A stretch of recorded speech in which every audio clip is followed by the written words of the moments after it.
흔히 우리가 그 대화를 나눌 적에 대화의 기본은 듣기다 이런 말 많이 하죠. 대화를 할 때는 잘 들어야 한다. 들어야 한다, 경청해야 된다, 귀 기울여야 된다 이런 단어 많이 씁니다. 이게 하기가 쉬운 게 아니기 때문에 우리는 귀 기울여 들어라, 귀담아 들어라, 경청해야 한다, 남의 말을 먼저 듣도록 하라, 네 말 하지 말고 이런 말 많이 하죠. 근데 정작 우리가 대화를 나누는 방식을 보면 듣는 쪽보다는 아무래도 말하기에 더 많은 에너지를 쓰게 될 때가 있죠. 그러다 보니까 상대방의 말이 어떤 의미를 가지는지 또 어떤 느낌과 생각을 표현하려고 저렇게 말하는가 이렇게 차분하게 들을 수 있는 그 시간 또 마음적 여유 이런 게 참 많이 부족합니다. 오늘은 마음을 열어서 온전히 듣기에 한번 집중하면 사람의 말은 물론이고 사물이나 동물의 말까지 듣게 되는 그런 기적을 만날 수 있다 하는 글을 한 편 소개해 드릴까 해요.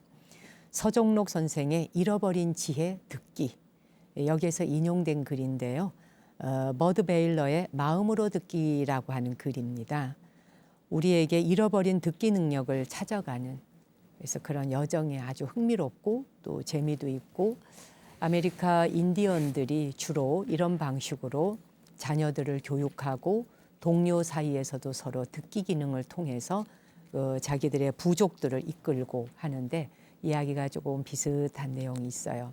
그러니까 옛사람들 그리고 본질적으로 삶의 가치가 무엇인가를 아주 처음부터 터득했던 사람들의 방식이기도 합니다. 들어보실래요?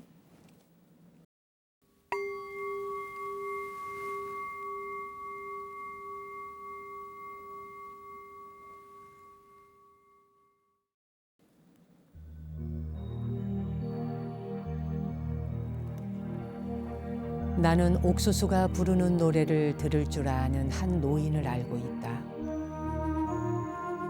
제게도 듣는 법을 가르쳐 주세요. 옥수수 밭을 지날 때 나는 말씀드렸다. 노인은 대답했다. 그들의 노래를 들으려면 오랜 시간이 걸린단다. 결코 서둘러서 될 일이 아니지. 시간은 얼마든지 있어요. 노인은 뭐든지 들을 수 있었다. 야생 꽃망울이 터지는 소리도, 땅속에서 새싹이 돋아나는 소리도. 저 소리 들리니? 존재하는 모든 것들은 때때로 소리를 낸단다. 바로 지금처럼 말이야. 그렇지만 저쪽에 있는 오래된 바위로부터 들었던 것만큼 좋은 소리는 아니구나. 저도 할아버지처럼 들을 수 있으면 좋겠어요. 노인은 말했다. 대부분 사람들은 그 소리를 전혀 듣지 못한단다. 왜 그런가요? 끈기 있게 기다리지 않기 때문이지.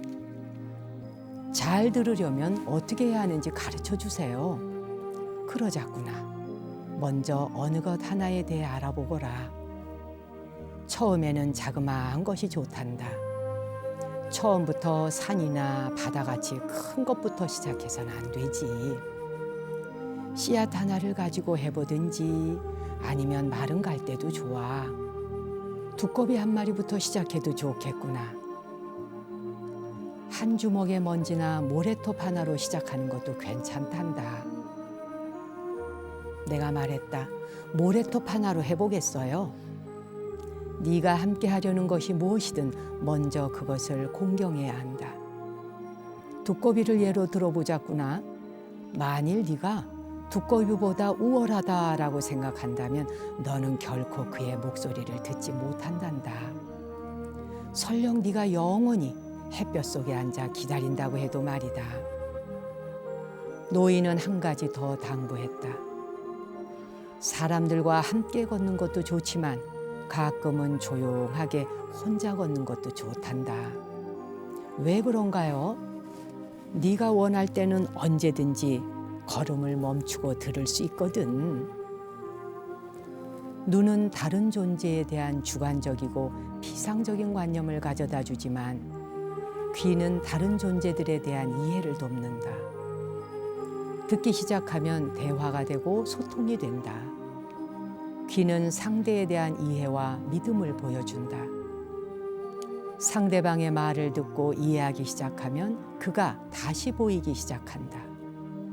낯설게 느껴지던 그가 따뜻하고 친근한 존재가 된다.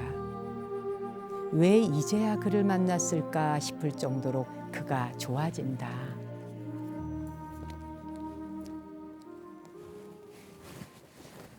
서정록 선생의 잃어버린 지혜 듣기에 수록되어 있는 버드 베일러의 마음으로 듣기라고 하는 일화와 서정록 선생이 덧붙이는 그런 말까지 함께 읽어봤습니다.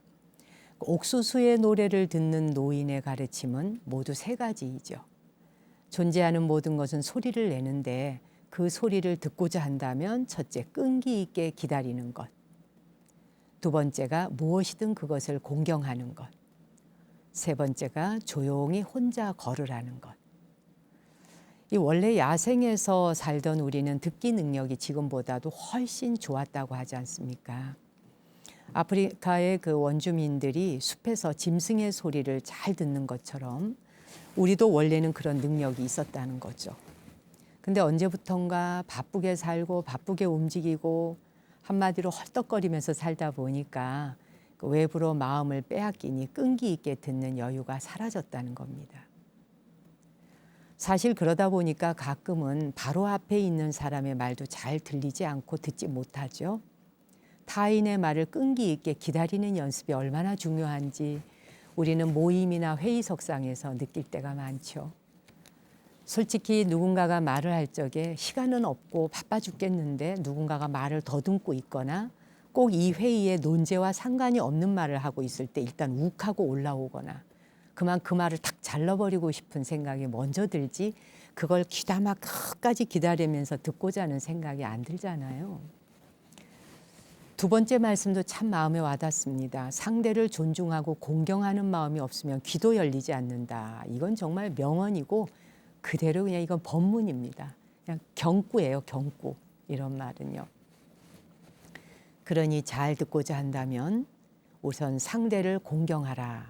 공경하는 겁니다. 그리고 마지막에 혼자의 시간을 가지라 하잖아요. 어쩌면 현대인들에게 가장 부족한 게 바로 혼자의 시간이 아닐까 싶은데 아마 이 말을 들으면 나는 거의 혼자 지내요. 하루 종일 혼자 방에 있어요 할 수도 있어요.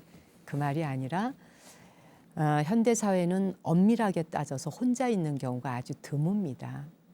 스마트폰을 보거나 TV를 켜놓고 있거나 무엇과도 연결이 돼야 되죠. 끊임없이 외부 세계와 접촉을 해야 하니까 인간은 함께 어울리되 반드시 혼자 성찰하는 시간이 필요한 것입니다. 지혜와 내면의 힘은 언제나 홀로 있는 시간을 통해서 얻어지는 것이니까요. 이게 참 진리이고 바른 말인데도 우리는 잠시도 혼자 있는 시간을 못 견뎌 하잖아요. 외롭다, 고독하다, 고통스럽다 라고 말은 하지만요. 어리석은 사람은 눈에 매달리고 지혜로운 사람은 귀로 듣는 걸 중요하게 여긴다 하는 말이 있습니다. 사실 이런 글은 노트에 좀 베껴 써놓고 수시로 자주 열어보아야 될 그런 명언입니다. 어리석은 사람은 눈을 믿는 거예요. 뭐든지 자기가 눈으로 본 거, 그걸 다 진실이라고 믿는다는 거죠. 그러나 지혜 있는 사람은 눈을 믿는 게 아니라 귀로 듣는 걸 아주 중요하게 여긴다. 새겨두어야 할 말이기도 합니다. 지금부터는 말이죠. 눈보다 귀를 더 자주 쓰고 온 마음을 다해서 듣는 연습을 많이 해봤으면 좋겠습니다.